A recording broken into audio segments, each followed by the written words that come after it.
Assalamualaikum warahmatullahi wabarakatuh. Perkenalkan, nama saya Citra Fardiani dengan NPM 2317051101. Saya dari kelas C. Pada video kali ini saya akan menjelaskan materi TBO berdasarkan pemahaman saya, yaitu aturan produksi atau production rules suatu tata bahasa. Suatu FSA menganggap suatu bahasa sebagai kumpulan string yang berawal dari suatu state menuju ke state berikutnya dan berakhir pada state tertentu. Bila dibuat dalam bentuk diagram adalah sebagai berikut. Ini adalah contoh dari diagramnya. Pertama itu ada state A dan B. A ini sebagai state awal dan B ini sebagai final state. Kemudian A ini mendapatkan input A, dia akan menuju ke state A, kemudian A ini mendapatkan input C, maka dia akan menuju ke final state yaitu B.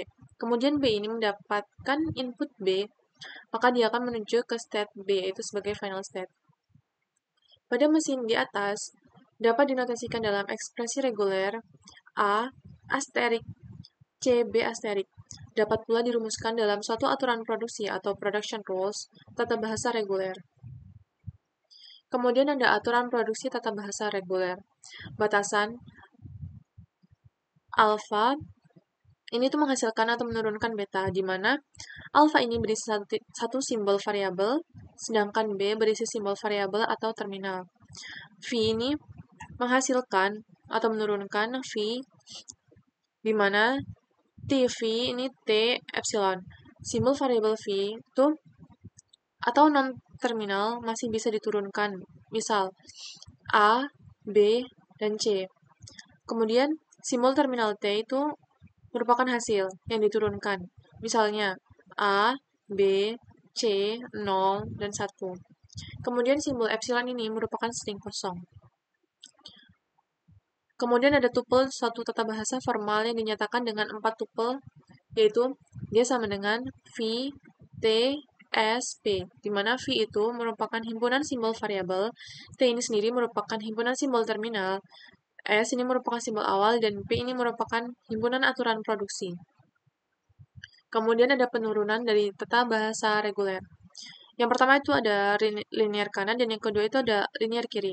Misal, untuk yang linear kanan itu alpha menghasilkan XB, alpha menghasilkan X, di mana alpha ini B elemen V dan X ini elemen T. Kemudian yang linear kiri itu contohnya ada alpha menghasilkan BX, kemudian alpha menghasilkan X, di mana alpha ini beta ini merupakan elemen dari V dan X ini merupakan elemen dari T. Nah, perbedaan dari linear kanan dan linear kiri adalah pada letak B ini, betanya. Pada linear kanan, betanya ini terletak pada bagian kanan sebelah X, sedangkan linear kiri, betanya ini terletak pada sebelah kiri dari X.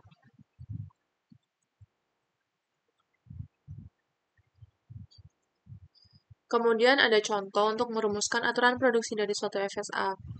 Nah, di sini ada V, T, S, B-nya. V-nya itu ada S, A, dan B. Ini adalah contoh diagramnya. Set awalnya adalah Q0 dan final setnya adalah Q2. Dengan set yang lainnya adalah Q1 dan Q3. Q0 ini apabila mendapatkan input 0, maka dia akan menuju ke state Q1. Kemudian Q1 ini dengan input 1 akan menuju ke final set yaitu Q2. Kemudian Q1 ini apabila diinputkan 1, juga dia akan menuju ke state Q3. Sedangkan Q3 ini jika diinputkan 0 dan 1, maka dia akan menuju ke state Q0. Nah, ini V-nya di sini tuh S itu menghasilkan 0A. A ini menghasilkan 1B atau 1. Kemudian B ini menghasilkan 0S, 1S. Maka di sini V-nya itu SAB, SAB, kemudian T-nya itu 0 dan 1, 0 dan 1. Kemudian S-nya itu adalah S. Kemudian P-nya itu S menghasilkan 0A, A itu menghasilkan 1B, 1, B itu menghasilkan 0S, 1S. Kemudian G1-nya itu himpunan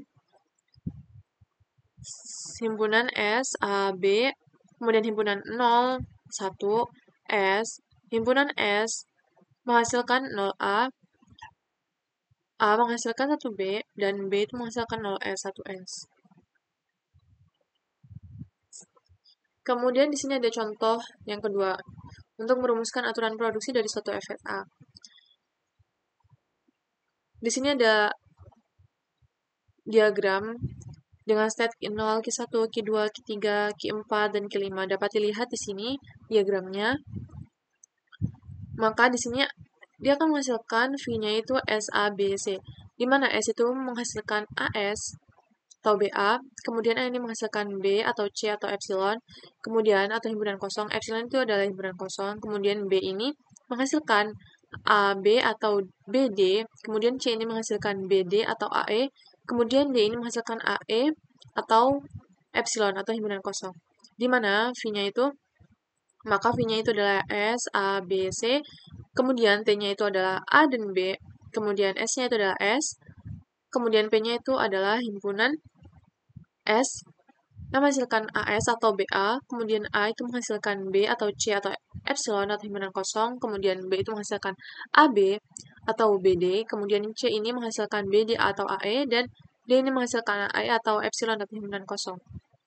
Mungkin sekian penjelasan materi aturan produksi atau production rules, suatu tata bahasa dari saya. Apabila ada kesalahan, saya mohon maaf. Saya akhiri. Wassalamualaikum warahmatullahi wabarakatuh.